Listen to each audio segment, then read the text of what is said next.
أعوذ بالله من الشيطان الرجيم پناہ مانگتا ہوں میں اللہ کی شیطان مردود سے۔ بسم الله الرحمن الرحيم شروع اللہ کا نام لے کر جو بڑا مہربان نہایت رحم والا ہے۔ أعوذ بالله من الشيطان الرجيم بسم الله الرحمن الرحيم اشتروا بآيات الله ثمنا قليلا فصدوا عن سبيله إنهم ساء ما كانوا يعملون لا يرقبون في مؤمن إلا ولا ذمة وأولئك هم المعتدون فإن تابوا وأقاموا الصلاة وآتوا الزكاة فإخوانكم في الدين ونفصل الآيات لقوم يعلمون وإن نكثوا أيمانهم من بعد عهدهم وطعنوا في دينكم فقاتلوا أئمة الكفر إنهم لا أيمان لهم لعلهم ينتهون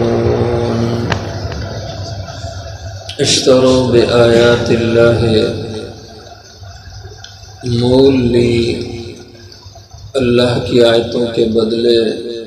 ثمنا قلیلا انہوں نے قیمت تھوڑی فصدوا عن سبیلی پس روکا انہوں نے لوگوں کو اللہ کی راہ سے انہم بے شک وہ لوگ ساء ما کانوا یعملون برا ہے جو کچھ کر رہے لا يرقبون فی مومن نہیں وہ لحاظ کرتے مومن کے بارے میں الا کسی رشتہ داری کا ولا ذمہ اور نہ کسی معاہدے وعدے کا وَأُولَئِكَ هُمُ الْمُعْتَدُونَ اور وہ لوگ ہیں حد سے نکل جانے والے فَإِن تَابُوا پھر اگر توبہ کریں وَأَقَامُوا الصَّلَاةَ اور نماز کی پابندی کریں وَآتَوُا الزَّكَاةَ اور زکوٰۃ کی ادائیگی کریں فَإِخْوَانُكُمْ فِي الدِّينِ تو پھر تمہارے بھائی ہیں دین میں وَنُفَصِّلُ الْآيَاتِ اور ہم تفصیل سے بیان کرتے ہیں آیتیں لِقَوْمٍ يَعْلَمُونَ جاننے والے لوگوں کے لیے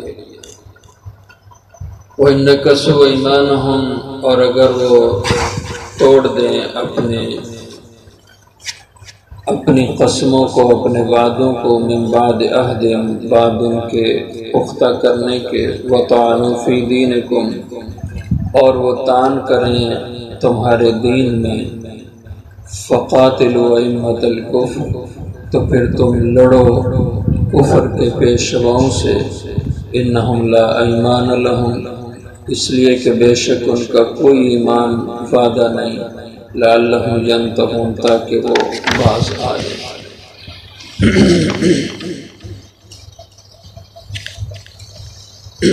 گزشتہ آیات میں مشرکین سے معاہدوں کا بیان ہوا اور جو مین بڑا معاہدہ تھا مشرکین مکہ سے جو حدیبیہ کے مقام پہ 6 ہجری میں ہوا اور اس میں یہ طے ہوا کہ حضور صلی اللہ علیہ وسلم اور آپ کے صحابہ اس سال ان کو عمرے کی اجازت نہیں ملے گی اگلے سال عمرہ کرنے آئیں اور اس میں بھی شرط یہ ہوگی صرف 3 دن مکہ میں ٹھہر پائیں گے واپس پھر جانا ہوگا اور ہتھیار بند ہو کے نہیں آئیں گے بس تلواریں ان کے پاس ہو سکتی ہیں اور وہ بھی نیاموں میں بند ہونی چاہیے اور اس کے علاوہ بہت سخت قسم کی شرطیں تھیں جو اس وقت صحابہ کے ماننے میں نہیں آ رہی تھی انہوں نے کہا کہ جو اگلے سال تم آؤ گے تو مکہ میں اگر کوئی مسلمان تمہارے واپس جانے کے موقع پر تمہارے ساتھ مدینہ جانا چاہے تو اس کو اجازت نہیں ہوگی تم ساتھ نہیں لے جا سکو گے اور تم میں اگر کوئی یہاں مکہ رہنا چاہے گا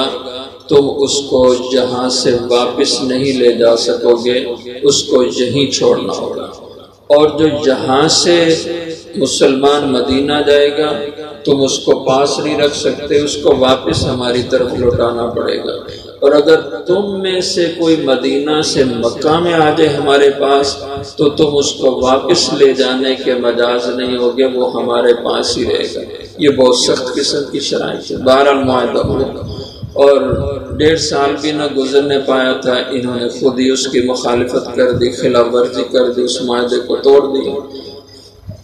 تو اس کا ذکر پچھلی آیات میں ہوا، اور یہ کیوں توڑا؟ دنیاوی مفادات کے لیے، دنیاوی غرض کے لیے۔ اور وہ غرض کیا تھی؟ یہ چاہتے تھے کہ عرب کے خطے میں ہماری چودراہٹ ہو، ہمارا اقتدار ہو، اور کوئی شخص اس کو اجازت نہیں دی جا سکتی کہ ہمارے اقتدار کو چیلنج کرے۔ تو یہ دنیاوی غرض تھی، اس لیے وہ کسی معاہدے کی پاسداری کو اپنے لیے روا نہیں سمجھتے۔ جیسے آج کل کی چودراہٹ ہے، 2-4 بڑے ممالک ہیں دنیا میں، وہ اپنی چودراہٹ قائم رکھتے ہیں، اور اس چودراہٹ کے متاثر ہونے میں کوئی بھی چیز رکاوٹ بنے، انہوں نے خود اپنے ہاتھوں سے معاہدات تحریر کیے ہوں، انہیں اس سے کوئی لگاؤ نہیں ہے، معاہدے کو وہ یکسر توڑ دیتے ہیں، اس لیے کہ انہیں اپنی چودراہٹ چاہیے، وہ معاہدے سے بنتے، معاہدے کے وہ پابند رہیں گے، اور جب معاہدے سے ان کی چودراہٹ قائم نہ ہو تو معاہدے کو کچھ نہیں سمجھیں گے۔ یہی کفر کا مزاج ہے، اس دور میں بھی تھا، آج بھی ایسا ہی ہے۔ تو فرمایا اشتروا بآیات اللہ، انہوں نے مول لی اللہ کی آیتوں کے بدلے ثمنا قلیلا، قیمت تھوڑی، یعنی دنیا کی غرض کو، دنیا کے مفاد کو اللہ کے حکموں کے مقابلے میں، اور اللہ کا حکم کیا؟ معاہدے کرو تو ان کو نبھاؤ، ان کو پورا کرو۔ فصدوا عن سبیل اللہ، پھر روکا انہوں نے لوگوں کو اللہ کی راہ سے۔ انہم ساء ما کانوا یعملون، بے شک برا ہے جو لوگ عمل کر رہے ہیں، ان کا کام وہ بہت برا ہے، اس کو سراہا نہیں جا سکتا۔ لا يرقبون فی مومن الا ولا ذمہ، وہ نہیں لحاظ کرتے کسی بھی ایمان والے کے بارے میں، الا کسی رشتہ داری کا، ولا ذمتن، اور نہ ہی کسی ذمہ داری یعنی معاہدے وعدے کا۔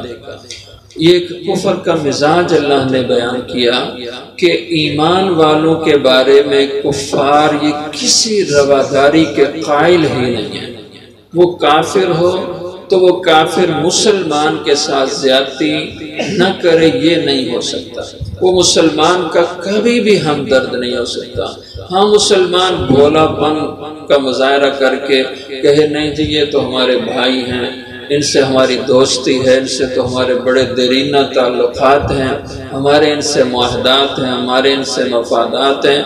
اور ان سے دوستانہ ہے، تو تم تو دوستی کا ہاتھ بڑھا سکتے ہو، وہ کبھی بھی تمہارے ساتھ دوستی نبھا نہیں سکتے، ان کی فطرت میں یہ بات نہیں ہے۔ اس لیے فرمایا نہیں لحاظ کریں گے وہ لوگ کافر فی مومن، کسی مومن کے حق میں، الا کوئی رشتہ داری کا، اگر ان کی قرابت داری بھی ہو مسلمان سے، وہ جب بھی کوئی معاملہ ایسا دین کا آئے گا وہ کبھی مسلمان کے ساتھ رشتہ داری کا لحاظ نہیں کریں گے،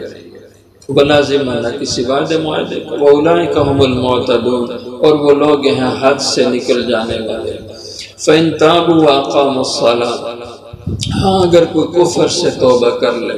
شرک سے توبہ کر لے، وَأَقَامُوا الصَّلَاةَ، اور اپنے ایمان کو ظاہر کرے، اپنے ایمان کا خالص ہونا، ایمان کا یقینی ہونا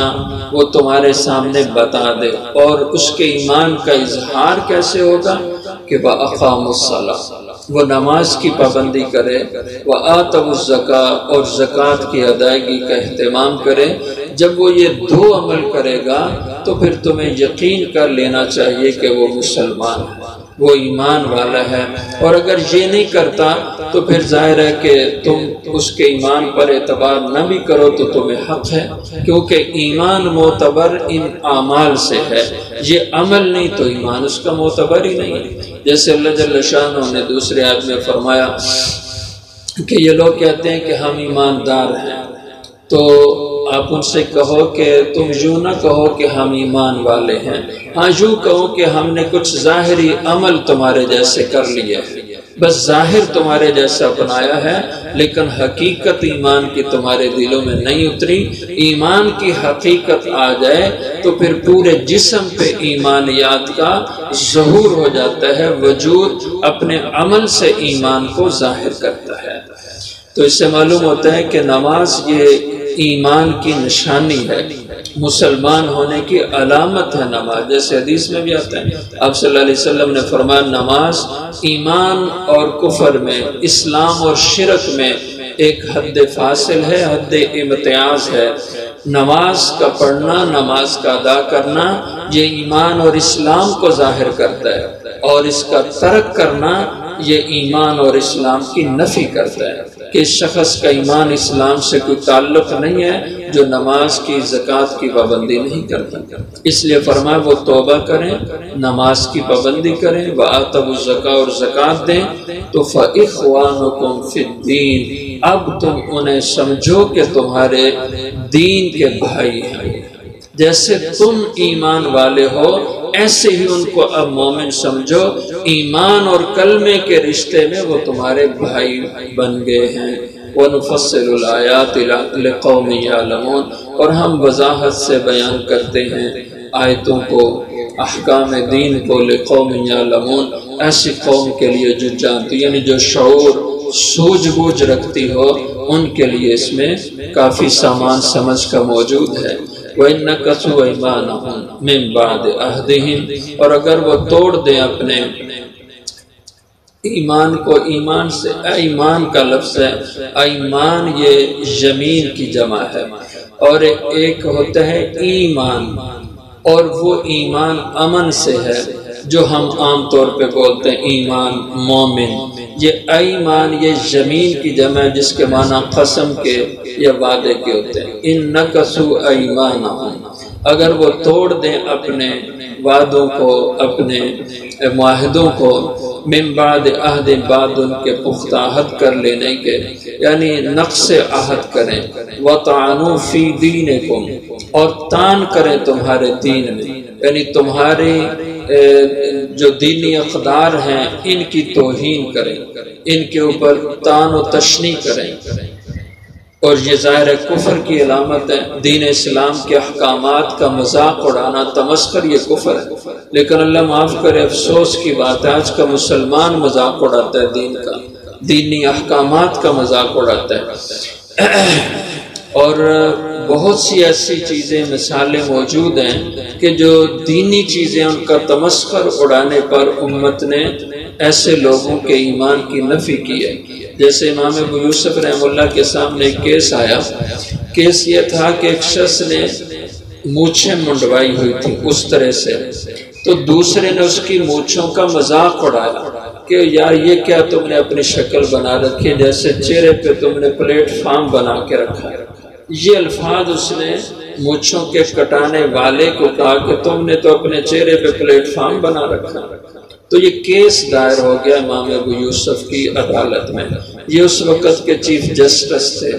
تو امام صاحب رحم اللہ نے فرمایا چونکہ حضور سے یہ عمل ثابت ہے، اور امام ابو حنیفہ رحم اللہ احناف کے نزدیک افضل عمل یہ ہے کہ مونچھیں منڈوا دی جائیں اس طرح سے، تو یہ افضل عمل ہے، حضور صلی اللہ علیہ وسلم کی یہ معتبر سنت ہے۔ تو انہوں نے فرمایا کہ اس شخص نے سنت کا مذاق اڑایا، سنت کی تضحیق کی ہے، لہذا یہ شخص مرتد ہو گیا ہے، یہ ایمان سے نکل گیا۔ ایک اور اسی طرح کا کیس ہے چیف جسٹس کے سامنے پیش ہوا کہ ایک شخص کے سامنے کوئی واز کہنے والا واز کہا یا اس کو نصیحت کو کر رہا تھا، اور اس نے حضور کی سیرت میں یہ بتلایا کہ کان النبی صلی اللہ علیہ وسلم یحب الدبا او یحب القرا، کہ اللہ کے نبی صلی اللہ علیہ وسلم کو سبزی میں کھانے میں کدو پسند تھا۔ تو اس کو سن کے آگے اس شخص نے یہ الفاظ کہے فَأَمَّا أَنَا لَا أُحِبُّ الدُّبَّا، سرکار نہیں ایسے ناک منہ چڑھا کے کہا کہ مجھے کدو پسند نہیں ہے۔ تو یہ عدالت میں کیس دائر ہوا کہ شخص کا کیا حکم ہے، تو اس وقت کی عدالت کے جسٹس صاحب نے فیصلہ دیا کہ یہ شخص مرتد ہو گیا ہے، کہ ایک چیز اسلام کی اس کے سامنے بتائی گئی اور اس نے اس کا مذاق اڑایا، لہٰذا اس کا ایمان ختم ہو گیا ہے۔ اس لیے ان معاملات میں جو دین کے احکامات ہیں، جو شریعت کی باتیں ہیں، اگر کسی شخص کی عقل میں نہیں آ رہی تو خاموش ہو جائے، اس کو پسند نہیں آ رہی خاموش ہو جائے۔ ایک آدمی کدو نہیں کھاتا تو کوئی آدمی کہہ رہا یار اچھی سبزی ہے، اللہ کے نبی کو پسند ہے، خاموش رہے، لیکن اس پہ تبصرہ کرے نہیں جی مجھے پسند نہیں ہے، تو عدالت نے فیصلہ دیا یہ شخص ایمان سے نکل گیا۔ اور اسی طرح داڑھی کسی کو رکھنا پسند نہیں ہے، نہ رکھے، اس کا اپنا مسئلہ ہے، لیکن داڑھی کا مذاق اڑائے اور داڑھی کو کی تضحیق کرے، اس کو اسلام پسند نہیں کرتا، اور یہ شخص اپنے ایمان سے ہاتھ دھو بیٹھے گا۔ تو فرما وَطَعْنُوا فِي دِينِكُمْ، اور یہ لوگ تمہارے دین میں طعن کریں، فَقَاتِلُوا أَئِمَّةَ الْكُفْرِ، تو یہ کافر ہیں، ان کا ایمان نہیں ہے، اس لیے تم لڑو، قتال کرو ان کفر کے پیشواؤں سے۔ إِنَّهُمْ لَا أَيْمَانَ لَهُمْ، اب ان کے کسی معاہدے وعدے کا کوئی اعتبار نہیں ہے۔ إِنَّهُمْ لَا أَيْمَانَ لَهُمْ، بے شک ان کا کوئی وعدہ معاہدہ نہیں ہے۔ اور بعض قراتوں میں اس کو ایمان بھی پڑھا ہے، إِنَّهُمْ لَا إِيمَانَ لَهُمْ، کہ ایسی باتوں کے بعد ان کا کوئی ایمان نہیں، ان کے ایمان کا اعتبار ہی نہیں کیا جا سکتا، اس لیے ان کے خلاف قتال کی اجازت ہے۔ تو لَعَلَّهُمْ يَنْتَهُونَ، قتال اور جہاد کا مقصد بتلایا تاکہ یہ لوگ اس کفر و شرک سے باز آ جائیں۔ اس کا مقصد کہ لوگوں کے اندر دین کی فضا پیدا کرنا اور کفر اور ایمان اور ایمانیات کی تضحیق سے روکنا ہے، اور ان کے لیے ایمان کے راستے کھولنا، ایمان کے راستے کو ہموار کرنا اور کفر کے نظام کی روک تھام کرنا۔ فرمایا لعلہم ینتہون، تاکہ یہ لوگ باز آ جائیں اور رک جائیں اپنے کفر و شرک سے۔